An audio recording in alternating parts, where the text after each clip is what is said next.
Welcome to another episode of Disrupting Divorce. And I am really excited today to be here with Oona Metz. I know we are going to be diving into some exciting things that you have happening and providing a ton of value. But I want to thank you for joining me today. I am so happy to be here. I'm really looking forward to our conversation. Yeah, me too. Well, I know that one of the biggest questions that I often ask my guests is, hey, what are you doing to disrupt divorce? And if you're new to this podcast and you're like, what does she mean? It means doing things better, looking for Mhm. ways to improve the process, make the outcomes better. So, ask you that question, what are you doing to disrupt divorce? Oh, great question. And I'm so glad you asked that. It's so important that we do disrupt divorce. I would say there's two major things. And one is that I'm a therapist outside of Boston. And for the past 15 years, I have been running three separate weekly support groups for women going through divorce that really offer a space for women to talk about the emotional journey of divorce. And I think women often feel so isolated, even though the divorce rate is so high and so many marriages end in divorce. Women often come to me and say, how come I'm the only one I know going through this? And Mm, so the divorce support groups really offer a place where women can come and be heard and seen and understood and not judged. And that's the first thing that I'm doing. yeah, I love that. Well, and for those people that are listening that might be thinking, okay, yes, obviously there's the therapy component and you're running it from that perspective. How is that different than the coaching component when you're running a group? Like, what could people experience as they're going through that? I think there may be some similarities. I've never been myself in a coaching group before. I know that for me, I have 30 years of clinical experience. And after I got my master's degree 30 years ago, I went through a 5 year long group therapy training program. Mm. So, what I really bring to those support groups is really a knowledge of how to facilitate groups in a way that there's the most amount of connection and the most amount of learning and growth and healing. Yeah. And I think, with coaches, I always tell people if you're going to hire a coach, that's great. I think coaches can be so helpful, but just make sure what kind of experience they have, because some coaches have a lot of experience and a lot of education, and others are kind of brand new. So just important to kind of check out the person that you're Yeah. working with. Yeah, absolutely. And I really agree with that. I mean, I think at the end of the day, when launched my program, my bridge program, it was because I had over a decade of teaching in higher Mhm. education, and you understand, because there's some nuances, right? When you're facilitating the A group lot. Yep. and helping the people feel like their voice is being heard, even in the midst of a Mhm. group setting, and that they're still leaving with value. And so I really, Yes. yeah, I agree. But there's a lot of power in the group format because, again, they're getting access to Hmm. you as the expert. They're also Right. hearing from other people that are going through it. And yeah, they are realizing that they're not alone. So, kind of along those lines, I know one of the areas that you specialize in is helping people understand kind of how to work through the grief. Hmm. And I know you recently launched a book. And so, talk to us a little bit about that grief and the methodology that you've created to help people through that. And we'll kind of go through that and then certainly give people an opportunity to explore the book further. But let's kind of give them a little taste of what they could experience in the book. Great. And I was going to say also that the second way that I feel like I'm disrupting divorce is by publishing this book. The women who came to my support groups who are coming, they really want a book. And there are a number of books out there, but there's not a recent book by a therapist about the emotional journey of divorce. And so that's why I wrote this book. And so I think that's just another way of Yeah. disrupting divorce. Yeah, Yeah. absolutely. Yeah. And it's a great segue Right. into, Yes. some of the key things that you talk about in there. So, yeah, let's kind of unpack some of that. Talk to us a little Yeah. bit about the Yeah. methodology. So as I was writing this book, and the book is called Unhitched, The Essential Divorce Guide for Women. As I was writing it, I got to a chapter where I felt like I really needed a map. And, if you go on a long journey, it's helpful to have a map and kind of know where you're going. And what I found in my practice is that a lot of women in the beginning and even in the middle stages of divorce, when things are so incredibly hard, they're heartbreaking, they're stressful, they're expensive, it's really hard. And they worry that this is what it's like, that this is divorce, this is their new life. It's just going to be awful, right? And what I've seen over and over and over again is that once women get through the end of their divorce, if they can do the work of grieving, they come out so much happier, stronger, and more empowered. So I really wanted to offer this map. So I developed this 5 phase model of divorce grief. And the first stage really starts with heartbreak. Mm. And that's heartbreak, whether you initiate your divorce or not.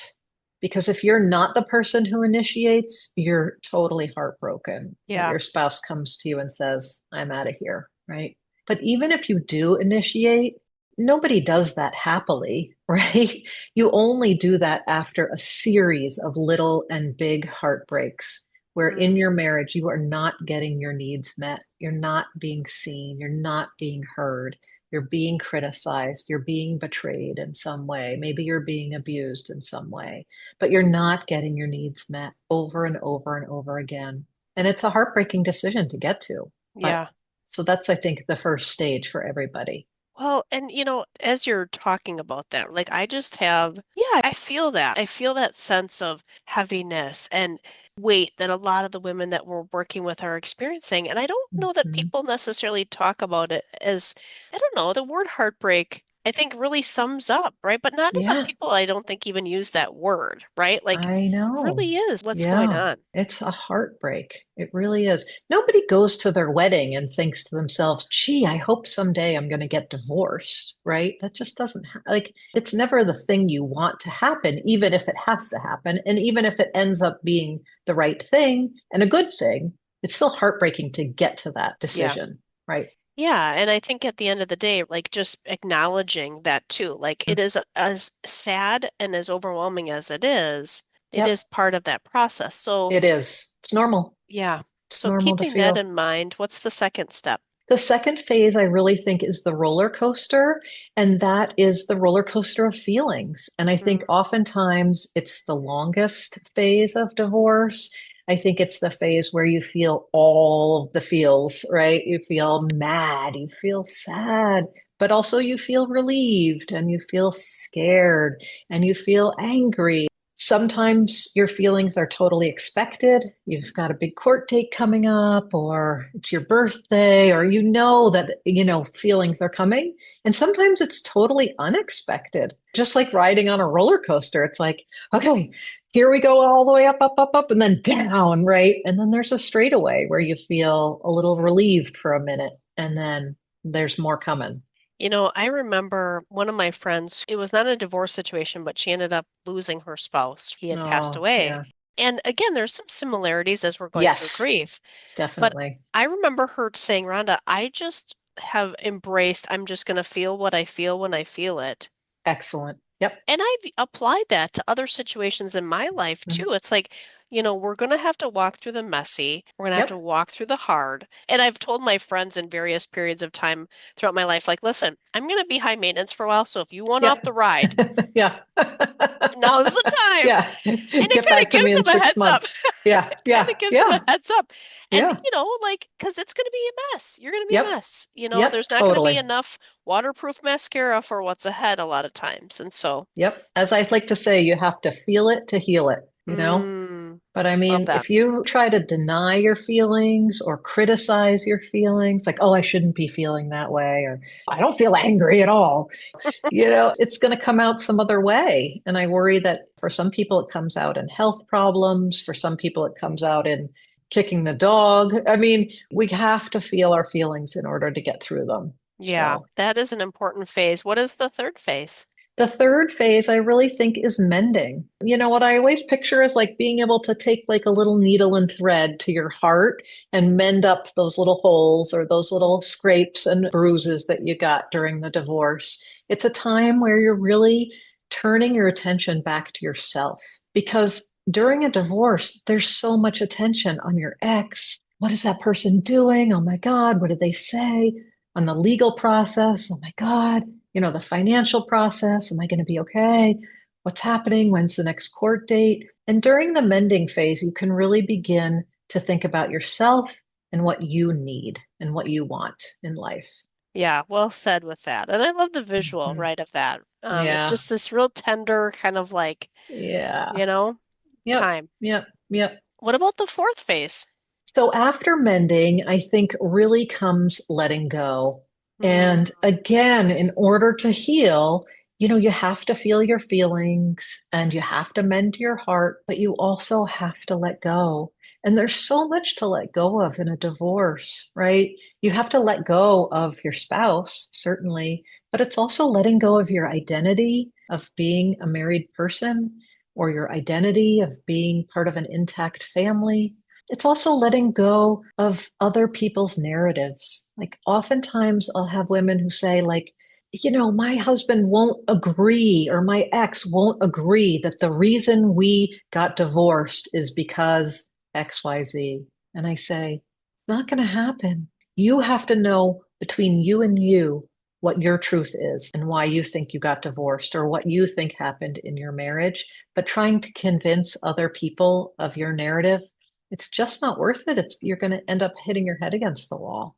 yeah, absolutely. And when I think again, like even after the divorce is over, there is this period of time that you're getting reacclimated to those things. Like when we look Yes. at the process, right? I mean, the average divorce is a year, but you've got the bookends on the front end of the Yep. preparation and all the angst leading up to it, and then you've got on the back end all of these pieces. Yeah. I always call it like the post-divorce storm cleanup, where you're kind of like, Yeah. getting Yeah. all those loose ends wrapped up, and Yep. to your Yep. point, determining what do you need to let go of. Yep, yep. And this is a phase two, along with the next phase. The next phase is moving on.